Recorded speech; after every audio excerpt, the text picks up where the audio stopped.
melt the ice behind my stone cold eyes. I turn to ashes, but only just sometimes. Hello guys, कैसे हैं आप? मैं doctor सीमा अग्रवाल अपने YouTube channel legal world में आप सबका स्वागत करती हूं। जैसा कि आप सब जानते हैं, मैंने संबंधित कुछ आवश्यक क्वेश्चनों पर वीडियो बनाने का वादा किया था।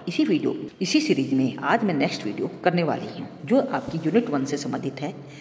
और इसमें मेरा क्वेश्चन है कि अपकृत्य विधि के संबंध में कौन वाद प्रस्तुत कर सकता है, कौन नहीं कर सकता। जनरली आप देखेंगे, सामान्यतः प्रत्येक व्यक्ति को वाद दायर करने का अधिकार होता है तथा उसके विरुद्ध वाद लाया जा सकता है, परंतु कुछ ऐसे व्यक्ति भी होते हैं जिन पर यह नियम लागू नहीं होता। अतः इस नियम के कुछ अपवाद पाए गए हैं।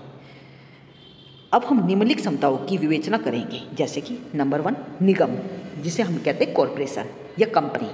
निगम एक प्रकार का व्यक्ति ना होकर कृत्रिम प्रकार का व्यक्ति है। जैसा कि आपने जूरिस्प्रूडेंस में पढ़ा होगा कि व्यक्ति जनरली 2 प्रकार के हो सकते हैं, प्राकृतिक एवं कृत्रिम। प्राकृतिक व्यक्ति ऐसे व्यक्तियों को कहा जाता है जो भगवान के द्वारा बनाए गए हैं, जिनका जन्म भगवान के द्वारा दिया गया है। जबकि कृत्रिम व्यक्ति वो व्यक्ति होते हैं जिनको भगवान ने ना बनाकर आदमी ने ही बनाया है। तो निगम भी एक प्रकार का कृत्रिम व्यक्ति है, जिसकी अपनी अलग एक पहचान होती है और जिसके नाम में वाद प्रस्तुत किया जा सकता है, एवं कोई भी निगम किसी तीसरे व्यक्ति के खिलाफ भी वाद प्रस्तुत कर सकता है। निगम का अपने सदस्यों पर अस्तित्व होता है। कृत्रिम व्यक्ति होने के कारण वह सदैव अपने अभिकर्ताओं एवं सेवकों के माध्यम से कार्य करता है। इस प्रकार वह अन्य व्यक्तियों द्वारा किए गए कार्यों के लिए प्रतिनिधि के रूप में उत्तरदायी होता है। कई ऐसे अपकृत्य होते हैं जिन्हें निगम के विरुद्ध नहीं किया जा सकता, क्योंकि वहाँ पर मेंटल एलिमेंट्स की आवश्यकता पड़ती है, जैसे कि असॉल्ट, हमला, अवैध कैद। ये कुछ ऐसे कार्य हैं जो कृत्रिम व्यक्ति द्वारा नहीं किए जा सकते। यदि निगम की बात करते हैं तो यहाँ पर वाद करने की क्षमता के बारे में जानेंगे। अन्य व्यक्तियों की भांति निगम भी अपकृत्य के लिए वाद दायर कर सकता है, परंतु इसकी कुछ परिसीमाएं पाई गई हैं, जैसे कि अपकृत्य, हमला एवं अवैध कैद जैसा नहीं होना चाहिए, क्योंकि निगम प्रकृति व्यक्ति न होकर कृत्रिम व्यक्ति है। मानहानि के मामलों में निगम को वाद दायर करने का अधिकार तभी प्राप्त होता है जबकि मानहानि की बात निगम को न कि इसके अधिकारियों तथा इसकी व्यापारिक प्रतिष्ठा या गुडविल को प्रभावित करती है, क्योंकि की भावनाओं को क्षति नहीं पहुंचाई जा सकती, इसके धन को हानि पहुंचाई जा सकती है।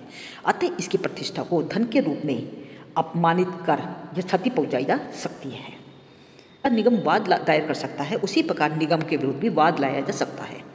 जिस प्रकार निगम के विरुद्ध अत्याचार, उपेक्षा के लिए वाद दायर किया जा सकता है, उसी प्रकार विद्वेषपूर्ण अभियोजन, उपेक्षा, विशेषाधिकार प्राप्त अवसर के लिए भी इसके विरुद्ध वाद दायर किया जा सकता है। निगम का दायित्व 2 प्रकार के अपकृत्यों के लिए होता है।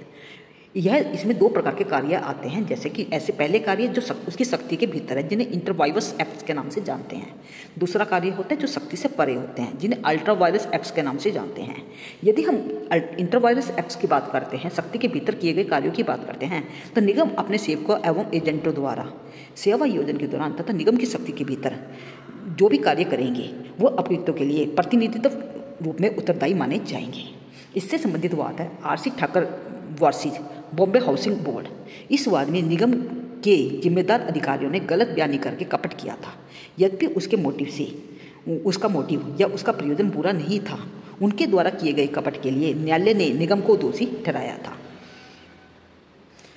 दूसरे कार्य होते हैं सट्टावायरस एक्ट्स या अल्ट्रावायरस टोर्स के नाम से जानते हैं। सेवक या एजेंट जो अपकृत्य करता है, वह यदि व्यक्त रूप से प्राधिकृत होता है या बाद में निगम द्वारा उसका समर्थन कर दिया जाता है, तो निगम प्रतिनिधि के रूप में उत्तरदायी होगा, चाहे संबंधित कृत्य निगम की शक्ति के भीतर हो या ना हो। इससे संबंध में पहला वाद है क्लैपवेल वर्सेस पोडिंगटन कॉरपोरेशन। इस वाद में अपनी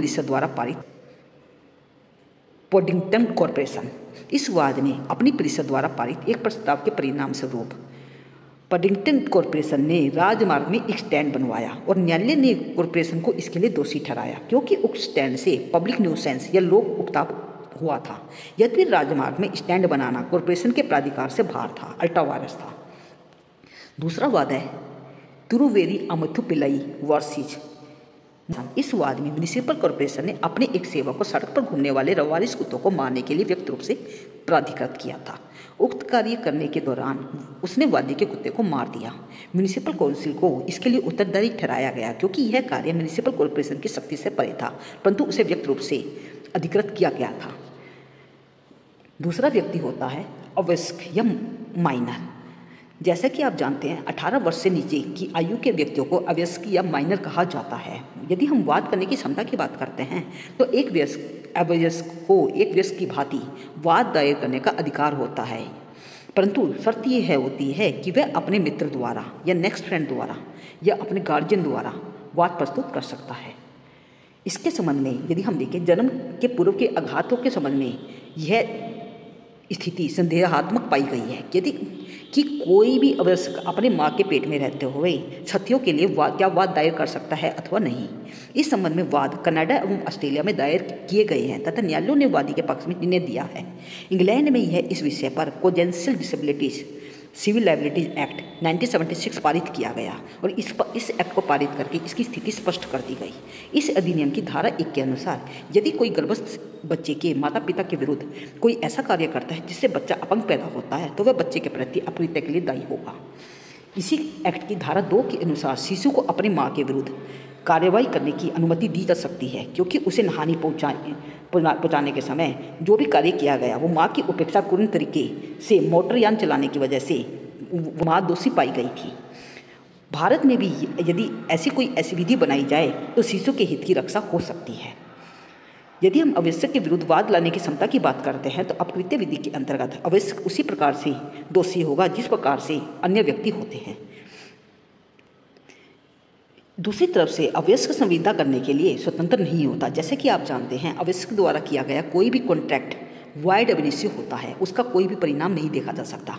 अवयस्क द्वारा किया गया करार जन्म शुरू से ही शून्य होता है, वाइड अब इनिशियो होता है, जबकि 7 वर्ष से कम आयु का शिशु किसी भी अपराध करने के लिए उत्तरदायी नहीं माना जा सकता। यह आपने आईपीसी के अंदर सेक्शन 82 में देखा है। अपकृत्य विधि के अंतर्गत आयु के आधार पर भेदभाव नहीं किया जाता। 7 वर्ष के बच्चे पर भी न्यू सेंस का अपराध उसी प्रकार से वाद दायर किया जा सकता है जिस प्रकार एक वयस्क पर किया जा सकता है, परंतु यदि अपकृत्य में मानसिक तत्व की उपस्थिति आवश्यक है तो किसी भी शिशु को उत्तरदायी नहीं बनाया जा सकता, जैसे कि कपट, विद्वेषपूर्ण अभियोजन, षड्यंत्र, क्योंकि ये कुछ ऐसे अपकृत्य हैं जिनके लिए मानसिक स्थिति का होना जरूरी है। और एक 7 साल के बच्चे में आप देखेंगे इस प्रकार की मानसिक स्थिति नहीं पाई जा सकती कि वो उस परिस्थिति के अनुसार सोच सके। इसके संबंध में वाद है बालमस्लेव वर्सेस हुमनिक। इस वाद में प्रतिवादी जो 5 वर्ष का शिशु था उपेक्षा के लिए उत्तरदायी नहीं ठहराया गया क्योंकि उसकी मानसिक स्थिति उस स्तर तक नहीं पहुंची थी कि वो उस स्तर तक सोच सके कि उसने उपेक्षा की है। यदि हम शिशु के अपकृत्यों के लिए माता पिता के दायित्व की बात करते हैं तो सामान्यतः शिशु के अपकृत्य के लिए उनके माता पिता दायी नहीं होते, परंतु इस नियम के 2 अपवाद बताए गए। यदि माता पिता शिशु को अपने कार्य करने के लिए नियुक्त करते हैं तथा नियोजन या रोजगार के दौरान शिशु अपकृत्य करता है तो माँ बाप प्रतिनिधि के रूप में उत्तरदायी माने जाएंगे। उदाहरण के लिए यदि माता पिता अपने बेटे को गाड़ी चलाने के लिए भेजते हैं और वह बच्चा गाड़ी चलाते हुए यदि उपेक्षा एक्सीडेंट करता है तो वहाँ पर माँ बाप को उत्तरदायी ठहराया जाएगा। यदि माता पिता की उपेक्षा के कारण शिशु कोई अपकृत्य करता है या माता पिता शिशु को ऐसा करने का अवसर प्रदान करते हैं तो वह ऐसे अपकृत्य के लिए उत्तरदायी होंगे। इसके संबंध में हमारे पास वाद है न्यूटन वर्सेस इजरायली, बेबी बली बनाम वर्सेस सेल्स।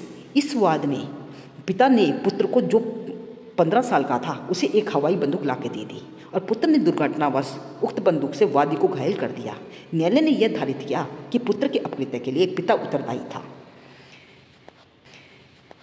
नेक्स्ट कैटेगरी आती है पति एवं पत्नी, हस्बैंड एवं wife. Low reform husband and wife act 1962 से पहले यदि हम देखें पति एवं पत्नी के बीच वाद संभव नहीं थे, परंतु इस एक्ट आने के पश्चात विवाह के पक्षकार एक दूसरे के विरुद्ध वाद करने के अधिकारी हैं और वो उसी प्रकार से अधिकार प्राप्त कर लेते हैं जैसे कि अविवाहित लोग होते हैं।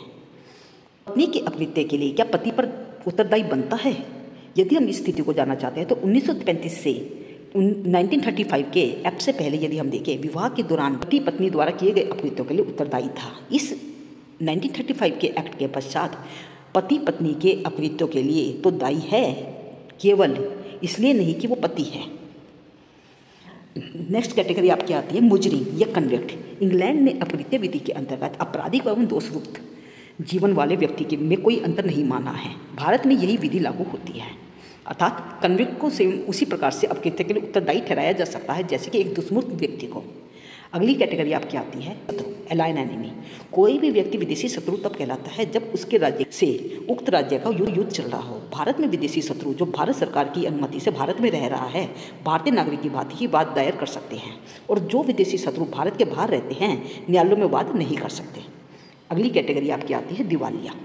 कोई भी दिवालिया व्यक्ति संपत्ति के संबंध में अपकृत्य के लिए वाद दायर नहीं कर सकता, परंतु वह अपने व्यक्ति के विरुद्ध जैसे कि अपकृत्य, हमला, मानहानि आदि जैसे अपकृत्य के लिए वाद दायर कर सकता है। यह मैंने आपको बताया है कौन व्यक्ति वाद प्रस्तुत कर सकते हैं और कौन वाद प्रस्तुत नहीं कर सकते। If you have any doubt, you must put down in the comment section and don't forget to like, share and subscribe this channel for the further. Thank you.